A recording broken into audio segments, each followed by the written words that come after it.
नमस्कार विद्यार्थी मित्रांनो, स्वागत आहे तुम्हा सर्वांचं महा एक्झाम पॉईंट आपल्या एज्युकेशनल यूट्यूब चॅनलवरती. तर विद्यार्थ्यांनो, आपला आजचा व्हिडिओचा भाग हा 2 आहे, ज्यामध्ये आपण गुन्हे अन्वेषण विभाग CID पदभरती आपण 2026च्या मित्रांनो सहाय्यक शासकीय दस्तऐवज परीक्षक या पदाकरिता मित्रांनो आपण परिपूर्ण टीचर्स पॅटर्न आधारित सर्व काही तुमच्या परीक्षा दृष्टिकोनातून आपण अति महत्त्वाचे प्रश्न आपण कव्हर करत आहोत. तर मागील तुम्ही जर आपला व्हिडिओचा भाग 1 पाहिला नसेल तर मित्रांनो त्या व्हिडिओची लिंक तुम्हाला खाली डिस्क्रिप्शन बॉक्समध्ये मिळेल किंवा तुम्ही आपल्या मित्रांनो चॅनलच्या डॅशबोर्डमध्ये जाऊन तिथून देखील पाहू शकता. तर तुम्ही तो पाहूनच घ्या. तो भाग पाहिल्यानंतर या भागाला तुम्ही मित्रांनो कंटिन्यू करू शकता. तर आपला आजचा व्हिडिओचा भाग 2 मध्ये आपण सामान्य ज्ञानावर आधारित जे काही तुमचं संपूर्ण जीकेचा अभ्यासक्रम आहे, ज्यामध्ये भौतिकशास्त्र, रसायनशास्त्र व त्यासोबतच जीकेचे जेवढे काही इम्पॉर्टंट टॉपिक आहे ते सर्व काही आपण यामध्ये इन्क्लूड केलेले आहेत मित्रांनो. तर प्रत्येकी प्रश्न एक्झाम दृष्टिकोनातून इम्पॉर्टंट आहे. व्हिडिओला तुम्ही शेवटपर्यंत आणि काळजीपूर्वक पहा. आणि जे बरेच विद्यार्थी आपल्या टेस्ट सिरीज ई-बुकच्या बॅच संदर्भामध्ये मेसेज करत होते मित्रांनो, ऑलरेडी आपल्या ॲपमध्ये आपण ती सिरीज सुरू केलेली आहे. तुम्ही डिस्क्रिप्शन बॉक्समध्ये ॲपची लिंक आहे, तिथून तुम्ही जॉईन जे आहे ते करू शकता मित्रांनो. तर पाहू आपला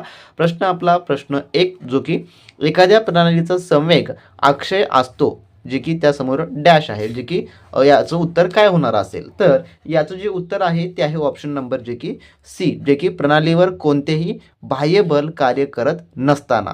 जेव्हा नसताना जे आहे त्याचं काय असतं, जे की एखाद्या प्रणालीचा संवेग हा अक्षय असतो. पर्याय नंबर याचं सी या ठिकाणी याचं उत्तर जे आहे ते होणार असेल. आणि मित्रांनो, हे जे प्रश्न आहेत ते परिपूर्ण TCSने जे की मागील विविध एक्झाममध्ये विचारलेले आहेत. तर हा प्रश्नाचं स्पष्टीकरण सांगायचं झालं तुम्हाला, न्यूटनचा जो गतीचा दुसरा नियम आहे, जो दुसऱ्या नियमानुसार जर एखाद्या वस्तूवर किंवा प्रणालीवर कोणतेही बाह्य असंतुलित बल कार्य करत नसेल तर त्या प्रणालीचा एकूण संवेग स्थिर राहतो. यालाच आपण संवेग अक्षयतेचा नियम असं जे थोडक्यामध्ये म्हणतो. म्हणून पर्याय नंबर याचं सी या ठिकाणी याचं उत्तर जे की होणार असेल.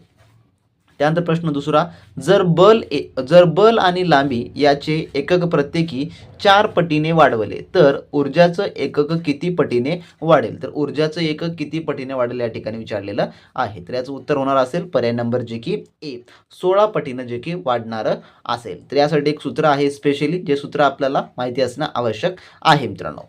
त्यानंतरचा प्रश्न पुढील असा आहे, जो की तिसरा, वातावरण पृथ्वीला कशामुळे धरून ठेवले जाते. तर जे वातावरण आहे ते पृथ्वीला कशामुळे जे आहे ते धरून ठेवलं जातं. तर याचं उत्तर आहे ऑप्शन नंबर पर्यायचं ब, जे की गुरुत्वाकर्षण. तर पृथ्वीच्या गुरुत्वाकर्षण बलामुळे वातावरणातील वायूचे जे रेणू असतात ते पृथ्वीच्या पृष्ठभागाकडे खेचले जातात, ज्यामुळे वातावरण अंतराळात विरून न जाता पृथ्वीभोवती टिकून राहते. पर्याय नंबर याचं ब या ठिकाणी जे की उत्तर जे आहे ते होणार असेल. त्यानंतरचा आपला पुढील चौथा प्रश्न असा आहे, खालीलपैकी किती मूलभूत SI एकके आहेत.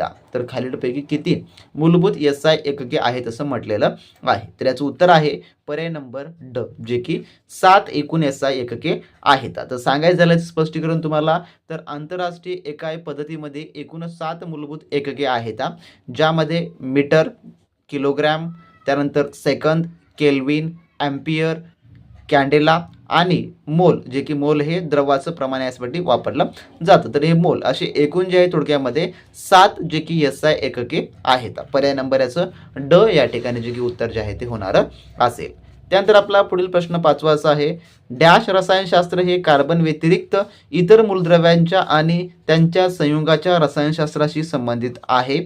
तर याचं जे उत्तर आहे ते आहे ऑप्शन नंबर पर्यायचं सी, जे की अजैविक, ज्याला आपण इनऑर्गॅनिक असं जे आहे ते म्हणतो. तर सेंद्रिय म्हणजेच की ऑर्गॅनिक. तर सेंद्रिय रसायनशास्त्रात प्रामुख्याने कार्बनच्या संयोगाचा अभ्यास केला जातो, तर अजैविक रसायनशास्त्रात कार्बन व्यतिरिक्त इतर सर्व मूलद्रव्य आणि त्यांच्या संयोगाचा जो आहे थोडक्यामध्ये अभ्यास जो की होतो. पर्याय नंबर याचं सी या ठिकाणी त्यामुळे उत्तर जे आहे ते होणार असेल. त्यानंतरचा आपला पुढील प्रश्न जो की 6वा असा आहे, खालीलपैकी कोणते मिश्रण नाही.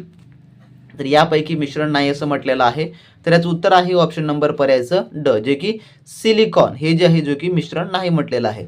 तर सिलिकॉन हे एक रासायनिक मूलद्रव्य आहे, मिश्रण नाही. तर गॅसोलिन आणि त्वचा ही जी आहे थोडक्यामध्ये मिश्रणे आहेत. पर्याय नंबर याचं ड या ठिकाणी याचं जे आहे ते उत्तर जे की होणार असेल. आणि मित्रांनो, तुम्हाला देखील यापैकी कोणताही प्रश्न किंवा अशा स्वरूपाचे प्रश्न जे आहे ते परीक्षेत पाहायला मिळणारे असतील. आणि जे आपले बरेच विद्यार्थी या पदाकरता जे स्पेशली टेस्ट सिरीज आणि ई-बुक संदर्भामध्ये आपल्याला अनेक सारे मेसेज करत होते, तर मित्रांनो ऑलरेडी आपल्या ॲपमध्ये याचा स्पेशली आपण क्रॅश कोर्स जो आहे तो लॉन्च केलेला आहे. तर ज्यांना कोणाला जॉईन करायचं आहे अगदी अफोर्डेबल प्राईसमध्ये मित्रांनो तुम्हाला ते सर्व काही त्या ठिकाणी मिळणार आहे. तर ज्यांना उत्तम तयारी करायची आहे, याची टेस्ट सिरीज हव्या असतील किंवा यासाठी तुम्हाला परिपूर्ण ई-बुक हवा असेल तर आपली ॲप जे आहे लगेचच्या लगेच डाउनलोड करून घ्या. डिस्क्रिप्शन बॉक्समध्ये लिंक आहे. जर ॲपच्या द्वारे आपला जो संपूर्ण कोर्स मिळून घेतला तर तुम्हाला महागडं बुक्स देखील घेण्याची गरज पडणार नसेल किंवा कोणतेही तुम्हाला मित्रांनो महागडे कोचिंगची अजिबात गरज पडणारी नसेल. तर ज्यांना जॉईन करायचं आहे त्यांनी लगेचच्या लगेच आपली ॲप्लिकेशन डाउनलोड करून घ्या आणि तिथून मित्रांनो तुम्ही संपूर्ण कोर्स तयारीला लागा.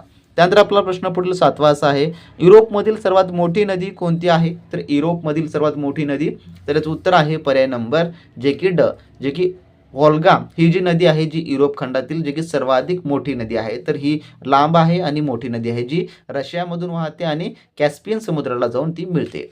त्यानंतर प्रश्न 8वा आपला, जगप्रसिद्ध सिलिकॉन व्हॅली ही कोणत्या शहरात आहे? जे की सिलिकॉन व्हॅली म्हटलेलं आहे. तर याचं उत्तर आहे पर्याय नंबर ब, जे की कॅलिफोर्निया या जे आहे राज्यात किंवा शहरामध्ये आहे. तर अमेरिकेतील कॅलिफोर्निया राज्यातील सॅन फ्रान्सिस्को बे एरियामध्ये दक्षिण भागाला सिलिकॉन व्हॅली म्हटलं जातं, जे तंत्रज्ञान आणि नाविन्यपूर्ण उद्योगाचे एक जागतिक केंद्र बनलेलं आहे. पर्याय नंबर याचं ब उत्तर होणारं असेल. त्यानंतर प्रश्न 9वा आपला, सोमालिया व येमेनमध्ये कोणते आखात आहेत? तर याचं उत्तर आहे ऑप्शन नंबर पर्यायचं ड, जे की एडनचे आखात आहेत. तर एडनचे आखात हे अरबी समुद्रामध्ये असून ते उत्तरेला येमेन म्हणजे की अरबी द्वीपकल्प आणि दक्षिणेला सोमालिया जे की आफ्रिकाचे शिंग असं म्हणतात, तर यांच्या दरम्यान जे की आहे. पर्याय नंबर जे की ड याचं उत्तर होणारं असेल. त्यानंतर प्रश्न 10वा आपला, आशिया खंड व युरोप खंड यांना विभाजित करणारा पर्वत कोणता आहे? तर यांना विभाजित करणारा पर्वत, तर याचं उत्तर आहे पर्याय नंबर सी, जे की उरल पर्वत. तर उरल पर्वत ही एक नैसर्गिक सीमा आहे जी रशियापासून उत्तर दक्षिण दिशेला पसरलेली आहे आणि आशिया व युरोप खंडांना एकमेकापासून जे की वेगळं करते. पर्याय नंबर सी याचं उत्तर होणारं असेल. त्यानंतर प्रश्न 11वा आपला, कालीमांजरो हे हा पर्वत कोणत्या प्रकारच्या ज्वालामुखी पर्वताचा प्रतिनिधित्व करतो? तर कालीमांजरो, तर याचं उत्तर आहे ऑप्शन नंबर पर्यायचं ए, जे की केंद्रीय ज्वालामुखी. तर माउंट कालीमांजरो जे की टायझिनिया आफ्रिका या ठिकाणी आहे. तर हा एक स्ट्रेटो व्हॉल्कॅनो किंवा केंद्रीय स्वरूपाचा ज्वालामुखी पर्वत आहे. पर्याय नंबर याचं जे की ए या ठिकाणी उत्तर होणारं असेल. त्यानंतरचा आपला पुढील प्रश्न असा आहे जो की प्रश्न 12वा, जानेवारी फेब्रुवारी महिन्यात भूमध्यसागरीय वाऱ्यामुळे जगाच्या कोणत्या भागात पाऊस पडतो? तर याचं उत्तर आहे ऑप्शन नंबर पर्यायचं जे की ब, भारत आणि दिल्ली व आसपासचा प्रदेश. तर हिवाळ्यात भूमध्य समुद्रावरून येणाऱ्या पश्चिम चक्रवातामुळे ज्याला आपण वेस्टर्न डिस्टर्बन्स असं म्हणतो, तर उत्तर भारतात विशेषतः दिल्ली पंजाब हरियाणा या भागामध्ये जे आहे ते पाऊस पडतो. पर्याय नंबर याचं ब या ठिकाणी उत्तर होणारं असेल. त्यानंतर आपला 13वा प्रश्न, समान तापमान असणाऱ्या ठिकाणांना जोडणाऱ्या रेषांना काय म्हणतात? तर याचं उत्तर आहे ऑप्शन नंबर पर्यायचं ए, जे की समताप रेषा असं जे आहे ते म्हटलं जातं. तर नकाशावर समान तापमान असलेल्या ठिकाणी जोडणाऱ्या काल्पनिक रेषेला जी समताप रेषा असं जे आहे ते म्हणतात. त्यानंतरचा आपला पुढील प्रश्न 14वा, न्यू इंग्लंड डोंगर खालीलपैकी कोठे आहे? तर न्यू इंग्लंड डोंगर, तर याचं उत्तर आहे ऑप्शन नंबर ड, जे की ऑस्ट्रेलिया या ठिकाणी आहे. तर सांगायचं झालं तर न्यू इंग्लंड पर्वतरांग किंवा पठार हे ऑस्ट्रेलियातील न्यू साऊथ वेल्स राज्याच्या उत्तर भागात स्थित आहेत. पर्याय नंबर याचं जे की ड उत्तर होणारं असेल. त्यानंतर आपला प्रश्न 15वा, ब्लॅक फॉरेस्ट पर्वत कोणत्या देशात स्थित आहे? ब्लॅक फॉरेस्ट पर्वत, तर याचं उत्तर आहे पर्याय नंबर जे की ड, जर्मनी या जे आहे थोडक्यामध्ये जे की देशात स्थित आहे. ब्लॅक फॉरेस्ट ही दक्षिण पश्चिम जर्मनीतील एक मोठी वनच्छेदित पर्वतरांग आहे जी प्रामुख्याने राईन नदीच्या खोऱ्याला लागून आहे. पर्याय नंबर ड याचं उत्तर होणारं असेल. त्यानंतर प्रश्न 16वा आपला, जागतिक अन्न व कृषी संघटनेचं मुख्यालय डॅश येथे आहे किंवा कोठे आहे? तर याचे पर्याय तुम्ही पाहू शकता आणि याचं उत्तर तुम्हाला खाली मित्रांनो कमेंट बॉक्समध्ये कमेंट करून सांगायचं आहे, कारण का हा प्रश्न आपला क्वेश्चन फॉर यू म्हणजे मित्रांनो तुमच्यासाठी स्पेशली दिलेला आहे. पर्याय तुम्ही या ठिकाणी पाहू शकता अ, ब, क, ड. तर यापैकी काय याचं उत्तर होणार असेल? जर तुमचा अभ्यास झाला असेल आणि तुम्हाला या प्रश्नाचं उत्तर येत असेल तर खाली कमेंट बॉक्समध्ये कमेंट करून सांगू शकता. आणि जे विद्यार्थी अजूनही आपली स्पेशली बॅच जॉईन केलं नसतील तर मित्रांनो TCS पॅटर्ननुसारचा संपूर्ण आपण अभ्यासक्रम त्यामध्ये इन्क्लूड करून दिलेला आहे. लगेचच्या लगेच आपली ॲप डाउनलोड करा आणि त्यामधून मित्रांनो संपूर्ण अतिशय चांगला उत्तम तयारीला लागा. मित्रांनो तर भेटू नेक्स्ट व्हिडिओमध्ये नवीन माहिती नवीन अपडेट सोबत नवीन प्रश्नांसोबत. तोपर्यंत मित्रांनो बी प्रॅक्टिस क्रॅक एक्झाम.